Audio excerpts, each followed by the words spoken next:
para escuchar un nuevo reto. Enseñanza para tu vida. Principios que forjarán tu carácter. Palabras que te alientan. Bienvenidos al Tabernáculo Bíblico Seguidores de Jesús. Escucha Palabra de Dios.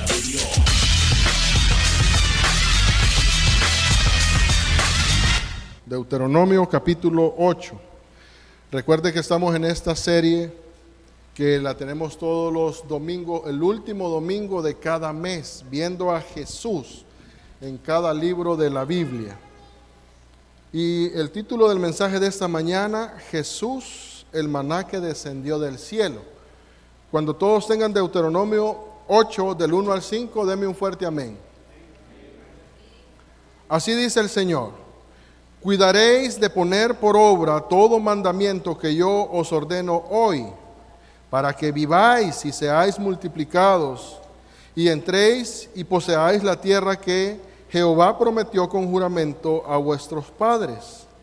Y te acordarás de todo el camino por donde te ha traído Jehová tu Dios estos 40 años en el desierto, para afligirte, para probarte, para saber qué había en tu corazón, si habías de guardar o no sus mandamientos.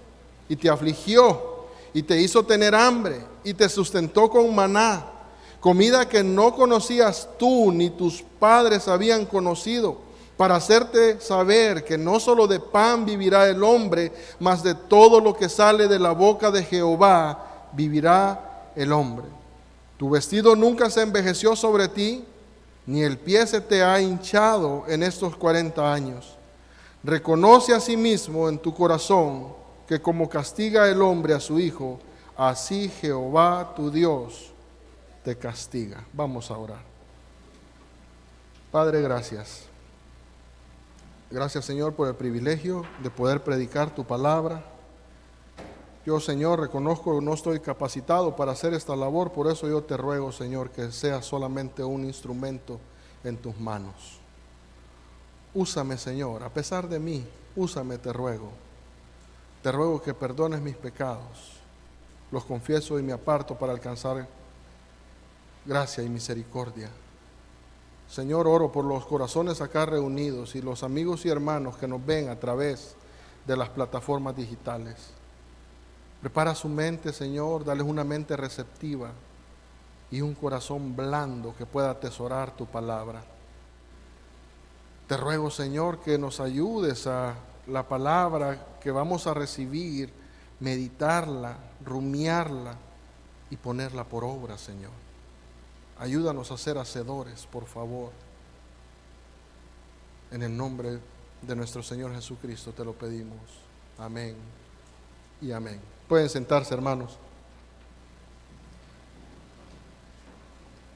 Quisiera darle un pequeño recorrido así rápidamente por el libro de Deuteronomio. Moisés, el escritor de este libro de Deuteronomio, y este libro es una colección de los sermones que dio al pueblo de Israel justo antes de cruzar el Jordán. Estos sermones fueron dados a Israel 40 días previos a la entrada a la tierra prometida. Una nueva generación de israelitas estaba por entrar y esta multitud de personas no había experimentado el milagro del Mar Rojo. No había escuchado la ley dada en el Sinaí. De manera que el propósito que ahora tiene el libro de Deuteronomio, el propósito de Moisés, es recordarle a esta nueva generación la ley y el poder de Dios. ¿Quién era su Dios? Estaban por entrar a una tierra con peligros, con tentaciones, y era necesario que ellos tuvieran presente quién es su Dios. Miremos algunos recordatorios que le hace al pueblo. Lo que me llama mucho la atención es de que hay un énfasis especial en no tener solamente la palabra en la mente, no solamente conocer la palabra, pero usted se va a dar cuenta cuando leamos estos textos, hace un énfasis especial en tener esa palabra en el corazón. Porque si tenemos la palabra en nuestra mente, simplemente es conocimiento. Pero cuando esa palabra la tenemos en nuestro corazón, se vuelve en transformación. Eso nos cambia. Miren lo que dice Deuteronomio capítulo 4, versículo 2. No añadiréis a la palabra que yo os mando, ni disminuiréis de ella, para que guardéis los mandamientos de Jehová vuestro Dios que yo os ordeno. Capítulo 6, versículos 4 y 7. Oye Israel, Jehová vuestro Dios, Jehová uno es. Y amarás a Jehová tu Dios de todo tu corazón y de toda tu alma y con todas tus fuerzas. Y estas palabras que yo te mando hoy estarán sobre tu corazón. Y las repetirás a tus hijos. Y las hablarás de ellas estando en tu casa y andando por el camino y al acostarte y cuando te levantes. Mire, primeramente el llamado es: pon estas palabras en tu corazón. No solamente las conozcas, ponlas en tu corazón para que luego cuando vayas con tus hijos tú las puedas hablar. Cuando estés en tu casa tú puedas hablar estas palabras, pero no solamente las puedas hablar, sino que también se las puedas modelar. Cuando vayas por el camino, cuando vayas a trabajar, cuando vayas a acostarte, cuando te levantes, esa palabra debe de estar no solamente en su mente, sino en el corazón. Debemos de vivir esa palabra. ¿Comprende eso, mi hermano? Porque muchas veces aquí podemos nosotros conocer la palabra, citar los textos de memoria, pero cuando llegamos a casa pareciera que somos otra persona. Y entonces, ¿cómo es posible? ¿Qué impacto podemos tener en nuestros hijos? ¿Cómo es posible? ¿Cómo nos van a prestar atención? Por eso el llamado de Dios es: pon esa palabra primeramente en tu corazón, para que después tú la puedas enseñar a tus hijos y a las futuras generaciones. Pero no solamente la vas a enseñar verbalmente, sino que también la vas a enseñar con tu manera de vivir, con tu ejemplo de vida. Deuteronomio 32, versículos 46 al 47, y les dijo: aplicad vuestro corazón a todas las palabras que yo os testifico hoy. ¿Se fija el énfasis? Aplicad vuestro corazón a todas las palabras que yo os testifico hoy, para que las mandéis a vuestros hijos, a fin de que cuiden de cumplir todas las palabras de esta ley. Porque no es cosa vana, es vuestra vida, y por medio de esta ley haréis prolongar vuestros días sobre la tierra donde vais, pasando el Jordán para tomar posesión de ella. Aquí en Deuteronomio vemos 4 cosas a recordar, 4 cosas que el pueblo debía de recordar, 4 cosas que usted y yo debemos de recordar.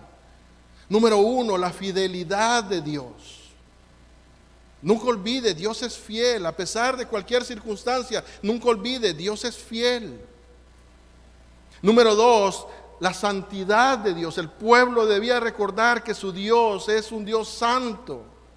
Nosotros debemos recordar en todo momento que nuestro Dios es santo, y como nuestro Dios es santo, el llamado para nosotros también es a ser santos, apartarnos para Él. Número 3, las bendiciones de Dios. Debían de recordar siempre las bendiciones de Dios. Y número 4, debían acordarse las advertencias que Dios les había dado. En los primeros 3 capítulos del libro, el libro resume el viaje de Egipto hasta su ubicación actual en Moab. En el capítulo 4 hay un llamado para ser fieles al Dios que ha sido fiel con ellos. En los capítulos del 5 al 26 hay una repetición de la ley, los 10 mandamientos, las leyes ceremoniales, los días especiales. En los capítulos del 27 al 30 está el tema de la bendición y la maldición. Y en esa porción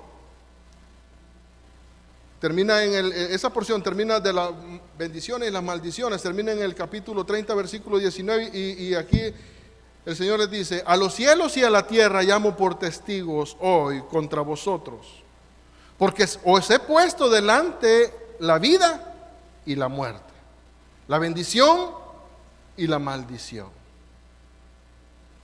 Pero el Señor quiere que nosotros escojamos la bendición, la vida.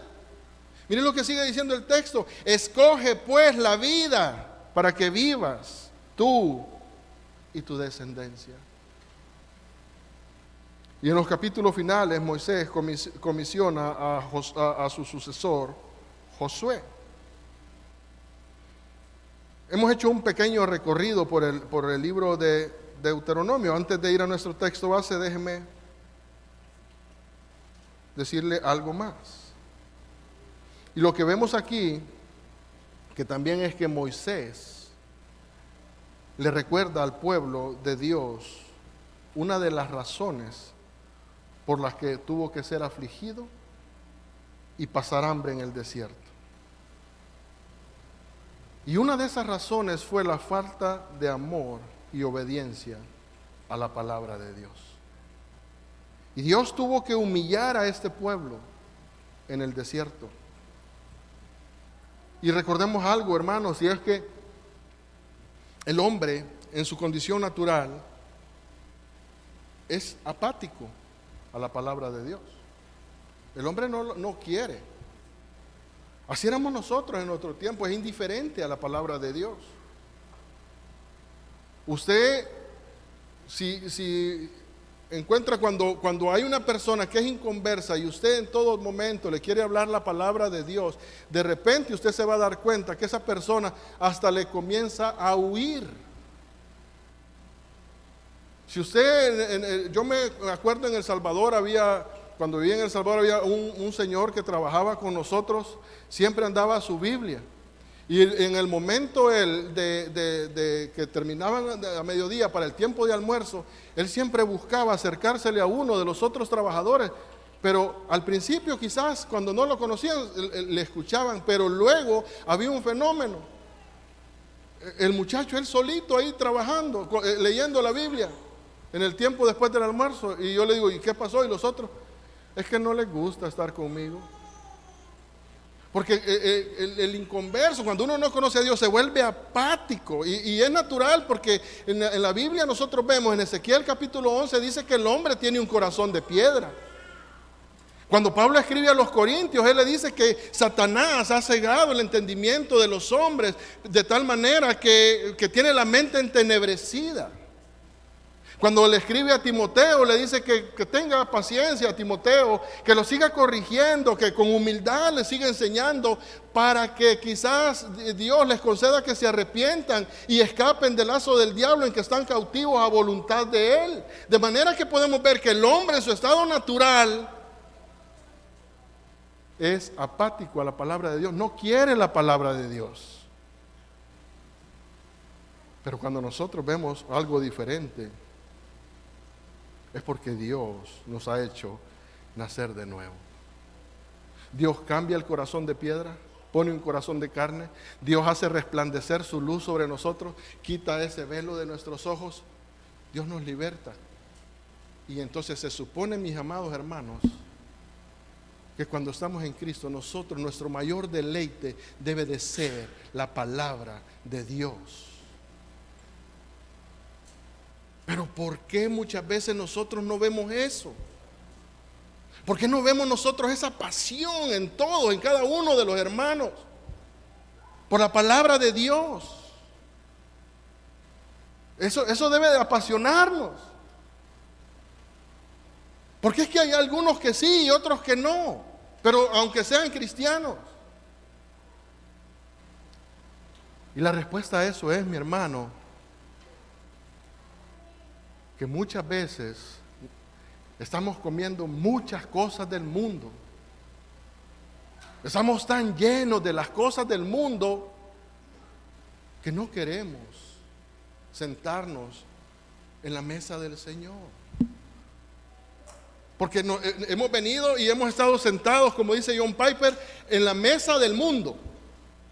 Hemos comido en la mesa del mundo, de manera que ya no queremos la comida, no queremos el banquete, no queremos la palabra de Dios. No hay un deseo. Así que Si usted quiere tener un deseo mayor al que ya tiene por la palabra de Dios, obviamente lo que tiene que hacer usted es comenzar a desechar todas esas cosas que agradan a la carne, a no alimentarse de las cosas del mundo. Miren lo que dice Gálatas capítulo 5 versículo 17, porque el deseo de la carne es contra el espíritu y el del espíritu es contra la carne, y estos se oponen entre sí para que no hagáis lo que queréis. ¿Por qué nuestros jóvenes no quieren llegar a la iglesia? Porque están tan llenos de TikTok y de videos en las redes sociales que ya cuando el deseo de ir a la iglesia es estorbado por la carne. Debemos, hermanos, desechar. Y fíjense, yo no soy en contra de que diga, es que no deben de usar teléfono. Tienen que usar el teléfono. Pero todo debe de ser con prioridades. ¿Cuál es tu prioridad en tu vida? Porque un día vas a pararte enfrente del trono de la gracia. Y Dios nos va a pedir cuentas. ¿Desechaste la palabra? ¿No la quisiste? Porque estabas tan lleno. Imagínese por un momento, mi hermano, que usted anda en la calle, entonces usted pasa, compra Burger King, compra pizza, compra esto, compra lo otro, pasa a una gasolinera, chips, chocolate, soda. Y cuando llega usted a su casa, su esposa lo está esperando, pedazo de carne asada, como dice el pastor. Lo está esperando con una comida saludable, sus vegetales, su jugo de natural. Pero usted ya no quiere esa comida, porque usted ya comió afuera. Y muchas veces nosotros estamos igual. Estamos tan llenos de las cosas del mundo, hermano, que no queremos la palabra. Con ese contexto en mente vamos a nuestro texto base. Quisiera que viéramos 3 puntos en esta mañana. Dios afligió y probó a Israel en el desierto. Número 2, la manera que Dios educa a su pueblo. Y número 3, Jesús en Deuteronomio como el pan que descendió del cielo. Vayamos a nuestro punto número 1. Dios afligió y probó a Israel. Versículos 1 y 2. Cuidaréis de poner por obra todo mandamiento que yo os ordeno hoy, para que viváis y seáis multiplicados, y entréis y poseáis la tierra que Jehová prometió con juramento a vuestros padres. Y te acordarás de todo el camino por donde te ha traído Jehová tu Dios estos 40 años en el desierto, para afligirte, para probarte, para saber qué había en tu corazón, si habías de guardar o no sus mandamientos. Dios llama a Israel a una completa obediencia. Y esa obediencia debía de ser recordada. Pero mire, una cosa antes, esa obediencia no era simplemente obedezco porque hay una ley. No, esa obediencia, la base de esa obediencia debía de ser el amor a Dios. El amor debía ser la base de esa obediencia. Y el pueblo debía de entender, durante todo ese peregrinaje, ellos debían de entender por qué habían sido afligidos, qué es lo que había en su corazón. Pero si nosotros vemos el texto, no solamente vemos que Dios los afligió, no. También vemos que Dios les proveyó y los guió de una manera que Dios lo que buscaba era que este pueblo dependiera totalmente de Él.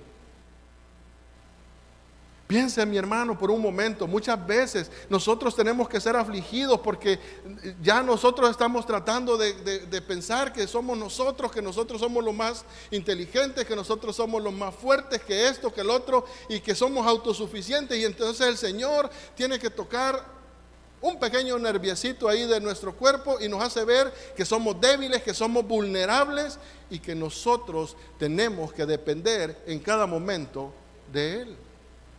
Entonces, por eso a veces es necesaria la aflicción. A través de la historia, Dios ha venido tratando con su pueblo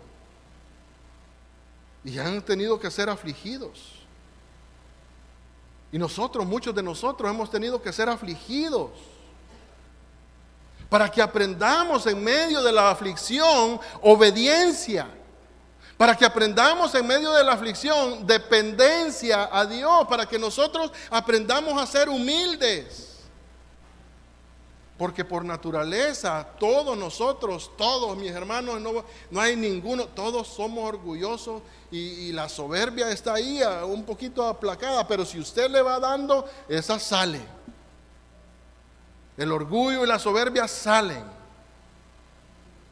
Y Dios de cuando en cuando nos tiene que enseñar a ser humildes. Y nos tiene que recordar, ustedes dependen de mí. Ustedes dependen de mí. Y yo creo que nosotros debemos de tener grabado eso, no solo en nuestra mente, sino en nuestro corazón. Nosotros dependemos de Dios para todo. Pero no solamente como un conocimiento, sino que a la hora de vivir se nota que nosotros dependemos de Dios. Que no damos un paso sin pedir la guía del Señor. Que vivimos sometidos al señorío de Cristo. Que vivimos bajo la guianza del Espíritu Santo. Mire, mi hermano, en un país como este, que hay mucha prosperidad, tendemos a olvidar quién es el que bendice. En un país como este, que usted tiene todo al alcance, tiene buenos trabajos, tiene la capacidad para poder comprar, y usted tiene la capacidad para llenar su nevera, para comprar, si no quiere, ahí llama por teléfono y le llega un delivery a la puerta de su casa. Y toda esa comodidad nos puede hacer perder el piso. Y entonces Dios nos tiene que recordar nuevamente. Por eso a este pueblo le están enseñando, cuando ustedes entren a la tierra prometida, ustedes deben de recordar todo esto. No lo olviden. Tienen que ser obedientes. Recuerden que todo proviene de Dios. Israel, ustedes no es que ustedes son especiales. Yo los escogí, les dice el Señor. Ustedes es un pueblo insignificante, pero yo los escogí, al igual que nosotros. Ahora quizás podemos nosotros pensar, nosotros somos especiales. No, es que yo no soy como los que están allá afuera. No, mi hermano, Dios nos escogió y Dios nos trajo acá.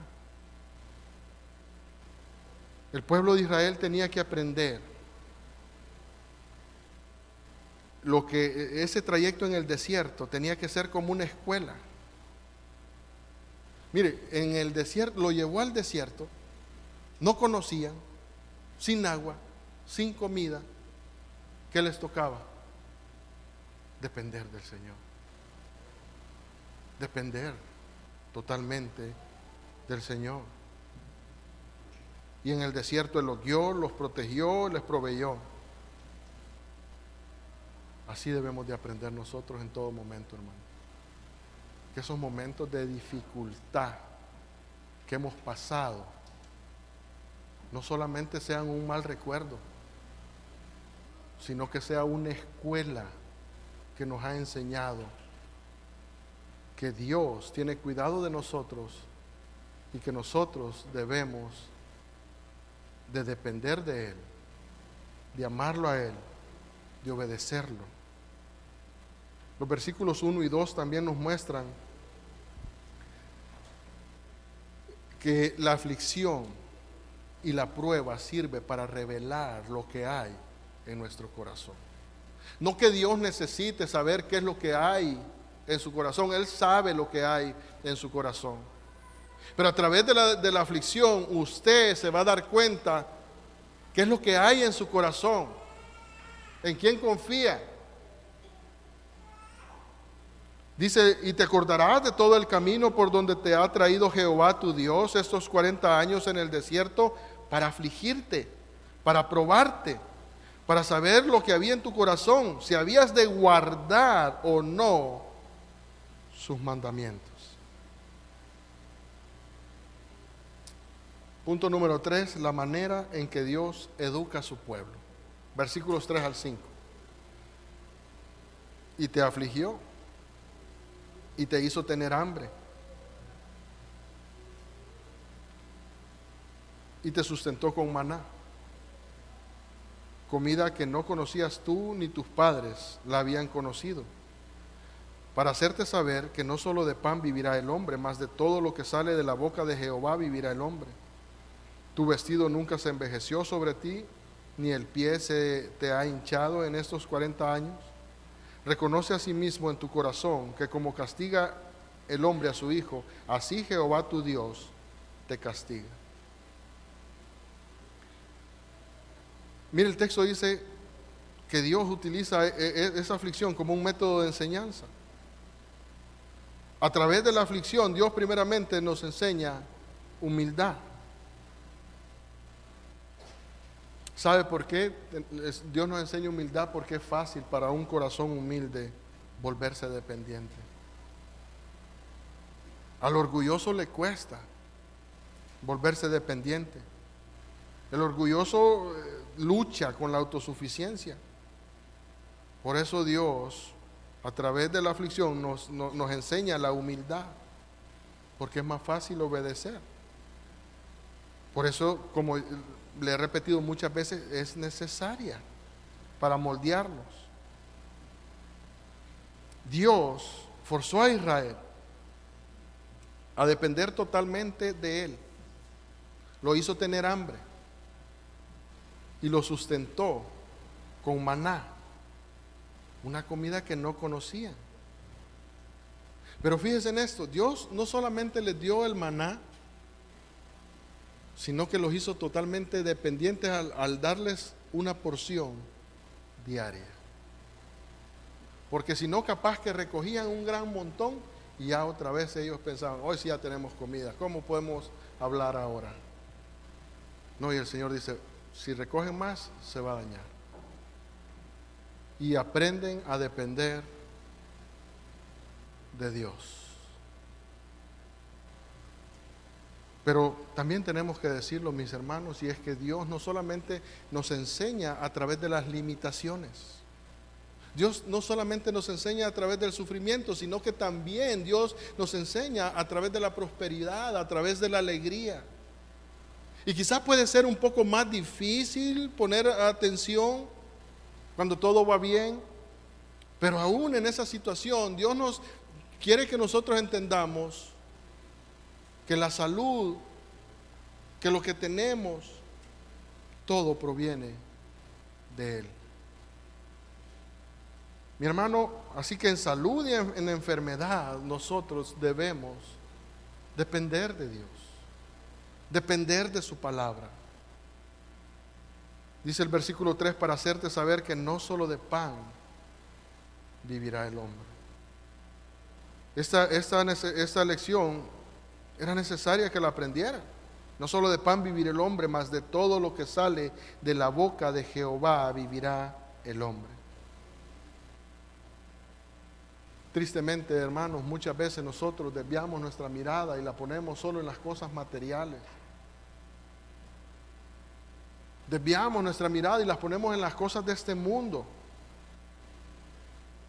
Y como le decía al principio, cuando nuestros ojos están en este mundo, es difícil escuchar la voz de Dios. No tenemos hambre. Pareciera que nos volvemos como una anorexia espiritual. Charles Spurgeon dijo: vivimos de cada palabra que sale de la boca de Dios, no de cada sentimiento o deseo que experimentamos. Nunca has recibido vida espiritual por tus propios deseos o por tus sentimientos. Fue cuando creíste en la palabra de Dios que viviste, y nunca obtendrás un aumento de tu vida espiritual, ni crecerás en la gracia por tus propios sentimientos o por tus propios deseos o por tus propias obras. Debes de seguir creyendo en las promesas y alimentándote de la palabra de Dios. Ese debe de ser, mis hermanos, el estilo de vida de todo cristiano. Seguir creyendo en sus promesas, seguir alimentándonos de la palabra de Dios. La palabra de Dios nos da fortaleza en momentos de aflicción. La palabra de Dios nos da esperanza cuando creemos que todo está perdido. La palabra de Dios nos da paz en medio de la tormenta. Pero sobre todo la palabra de Dios nos da vida, y vida en abundancia. Así que debemos, hermanos, nosotros desear esa palabra. Como dice Pedro, como los niños desean la leche, así debemos de desear nosotros la leche espiritual. Y debemos de alimentarnos de ella en todo tiempo. En todo tiempo. Mire, es fácil, mis hermanos, cuando las cosas van mal, es fácil. Ahí pasas haciendo el devocional, leyendo la escritura y haciendo, y Señor, por favor, Señor. Pero cuando el Señor responde, pareciera que nos olvidamos. Y nos volvemos como aquellos leprosos que no vinieron.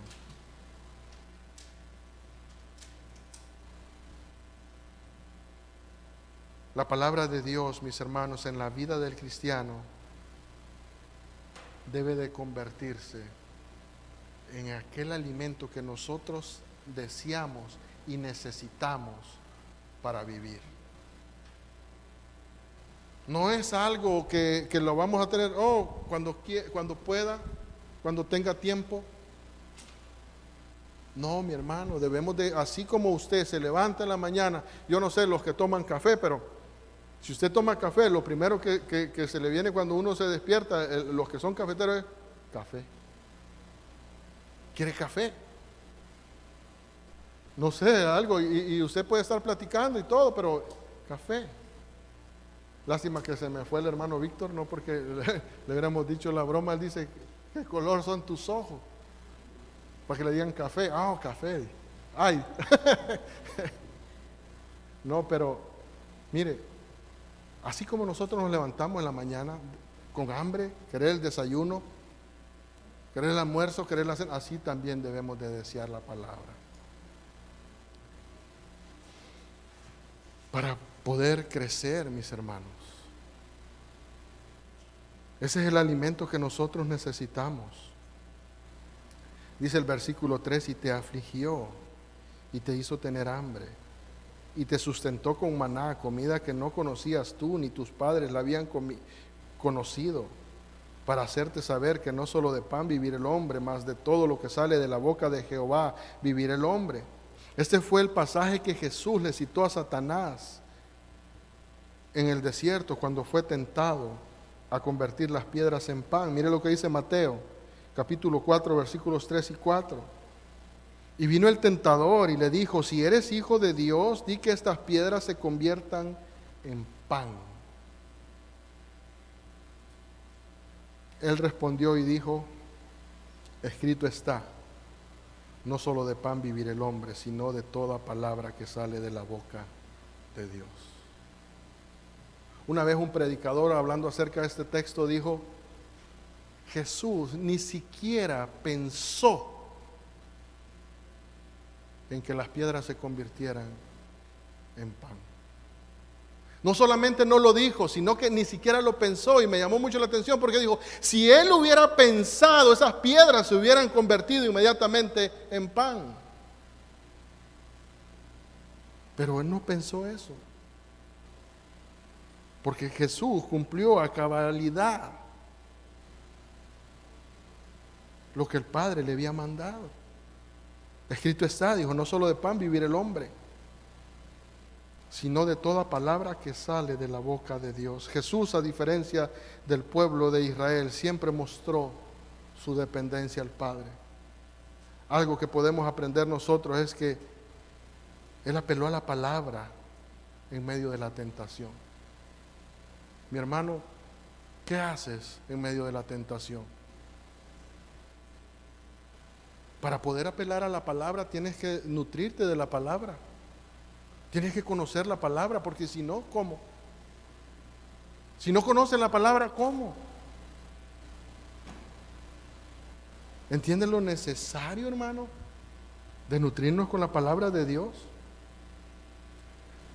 Volviendo al texto de Deuteronomio, Dios no solamente les proveyó maná y agua a su pueblo en el desierto, sino que también preservó, dice, sus vestiduras y sus pies en el desierto nunca se hincharon.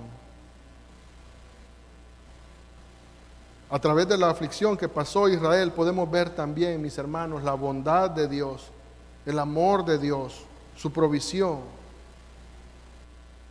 A través de nuestras aflicciones también podemos ver lo mismo. Así que eso nos muestra que la disciplina de Dios es con un propósito, con el propósito de corregirnos. Como tercer punto, Jesús, el pan que descendió del cielo. Aquí vamos a ir terminando. En los evangelios, en Mateo y Lucas, registra esta ocasión que Jesús se reúne con sus discípulos en la región de Cesarea de Filipo. Y él le pregunta a sus discípulos, ¿quién dice la gente que soy yo? ¿Recuerda ese texto, mi hermano? Y los discípulos le responden, unos dicen que Juan el Bautista, otros dicen que Elías o Jeremías o alguno de los profetas. Pero fíjese, él primeramente pregunta, ¿quién dice la gente que soy yo? Luego él dice, hace otra pregunta, ¿y ustedes? ¿Quién dicen que soy yo? Y en esa ocasión responde Pedro, y es esa gran confesión, tú eres el Cristo, el Hijo del Dios viviente. Pero siguiendo esa línea de preguntas, esta mañana nosotros le podríamos preguntar, ¿y Jesús, quién dijo que Él era? ¿Quién dijo Jesús que Él era? Y la respuesta la encontramos en el Evangelio de Juan. Y este Evangelio registra estas 7 frases, y Él dijo, yo soy el pan de vida. Yo soy la luz del mundo. Yo soy la puerta. Yo soy el buen pastor. Yo soy la resurrección y la vida. Yo soy el camino, la verdad y la vida. Yo soy la vid verdadera. Aplicando a Deuteronomio, ¿quién dice Jesús que Él es? Él dice, yo soy el pan de vida. Acompáñenme a Juan, capítulo 6. Versículos del 30 al 35. Y vamos a ver cómo Jesús es el maná que menciona Deuteronomio. Ese maná era tipología de Jesús. Juan 6, del 30 al 35. Le dijeron entonces, ¿qué señal haces tú para que veamos y te creamos? ¿Qué obras haces? Nuestros padres comieron el maná en el desierto, como está escrito, pan del cielo les dio a comer. Y Jesús les dijo, de cierto os digo, no os dio Moisés el pan del cielo, mas mi Padre os da el verdadero pan del cielo. Porque el pan de Dios es aquel que descendió del cielo y da vida al mundo. Le dijeron, Señor, danos siempre este pan. Jesús les dijo, yo soy el pan de vida. El que a mí viene nunca tendrá hambre, y el que en mí cree no tendrá sed jamás. El pan de Dios fue aquel que descendió del cielo y lo dio a los hombres, no solo para satisfacer el hambre física, sino también para darles vida. Jesús afirma que Él es la única satisfacción verdadera que puede tener el hombre. Jesús había alimentado milagrosamente a más de 5,000 hombres. Y la gente pensaba, lo mencioné esta mañana, pensaba, pero esto es igual lo que sucedió allá en el desierto. Jesús alimentando a estos hombres. Y al día siguiente, si usted sigue leyendo el relato, al día siguiente venían otra vez y lo que querían era otra ración de pan. Querían más pan, querían comer. Pero en lugar de realizar otra señal, o lo que ellos demandaban, Él les dijo que Él es el pan, que Él es el maná que había bajado del cielo a este mundo desierto, con muertos espirituales. Pero no solamente les dijo yo soy el pan, sino que Él dice también que Él es el pan de vida y que el que viniera a Él nunca más volverá a tener hambre, y que el que en Él cree nunca más tendrá sed. Jamás tendrá sed. Cuando Jesús dice que Él era el pan, la gente en ese momento entendía, era la forma primaria de nutrición que ellos tenían en ese tiempo. El pan, no crea usted que al igual que nosotros, ahora usted va a una panadería y una gran variedad de pan. Pan dulce, pan de esto, no, era una sola clase de pan. Y ellos entendían que esa era su forma de nutrición. Entonces cuando Él dice yo soy el pan de vida, ellos están entendiendo que lo que Jesús les está diciendo, que Él es lo que ellos necesitan para vivir. Jesús es lo que usted y yo necesitamos para vivir. Él es el sustentador de la vida, tanto física como espiritual. Sin Jesús, hermanos, no podemos conocer a Dios. Nadie puede venir al Padre si no es a través de Jesucristo. Él lo dijo en Juan 14:6. Jesús dijo, yo soy el camino, la verdad y la vida. Nadie viene al Padre sino por mí. Volviendo al texto de Juan 6:35, cuando Jesús declara, yo soy el pan de vida, el que a mí viene nunca tendrá hambre y el que en mí cree no tendrá sed jamás. Si usted se fija, apunta a dos necesidades básicas del ser humano: comer y beber, la sed. Si no comemos, nos morimos. Y si no tomamos agua, también nos morimos. Sin Jesús el hombre está muerto espiritualmente. Él es el único, hermano, que puede saciar tu hambre y tu sed. El mundo nunca va a saciar su hambre. El mundo nunca va a saciar su sed. Es más, las cosas del mundo siempre van a producir el querer más, el querer más, el querer más, el querer más. Es un deseo que lo va a llevar, es un deseo constante. Solamente en Jesús. El dinero, la fama, la fortuna, todo el buen nombre, nada de eso puede saciar o llenar la mayor necesidad que nosotros tenemos. En el capítulo 51 de Juan 6 lo explica de una forma más sencilla y clara, y dice nuestro Señor Jesucristo, yo soy el pan vivo que descendió del cielo. Si alguno comiere de este pan, vivirá para siempre. El pan que yo daré es mi carne, la cual yo daré por la vida del mundo. Y en ese texto Él muestra su propósito, su misión. Está diciendo que tenía que morir en la cruz del Calvario por pecadores, para que pudieran tener vida, por muertos espirituales. ¿Qué necesitamos, hermano? para sustentar nuestra hambre, necesitamos a Jesús. Termino con esto. Cuando Jesús dice, el que a mí viene nunca tendrá hambre, y el que en mí cree no tendrá sed jamás. La pregunta es, ¿qué es venir y creer en Jesús?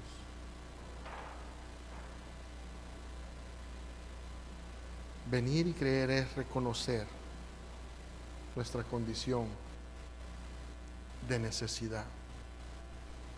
Venir es reconocer que necesitamos de Jesús como nuestro pan de vida. Necesitamos de Jesús para poder vivir. Venir es someterse a su señorío. Venir es tener una relación íntima con Él, no una religión externa.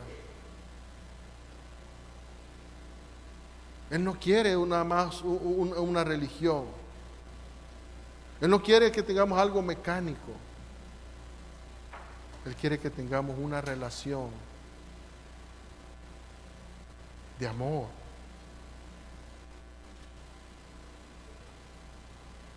Mi hermano, venir a Cristo no es una teoría. Venir a Cristo es una experiencia que transforma nuestras vidas por completo. Ya no somos iguales. Ya no podemos seguir siendo los mismos. Venir a Cristo es poder decir, como le dijo Pablo a los Gálatas, en el capítulo 2, versículo 20, y con esto cierro. Con Cristo estoy juntamente crucificado, y ya no vivo yo, mas vive Cristo en mí. Y lo que ahora vivo en la carne, lo vivo en la fe del Hijo de Dios, el cual me amó y se entregó a sí mismo por mí. Que el Señor les bendiga. Vamos a orar. Padre, gracias. Gracias, Señor, por tu palabra. Gracias por escuchar este mensaje. Esperamos que haya sido de edificación para su vida. Si usted no conoce de Jesús y en este día está arrepentido de sus pecados, ore de esta manera. Señor Jesús, en este momento me arrepiento de mis pecados. Reconozco que tú eres mi único y suficiente Salvador personal. Creo que eres Dios, que moriste en la cruz por mis pecados y que resucitaste al tercer día. Me arrepiento y me confieso pecador.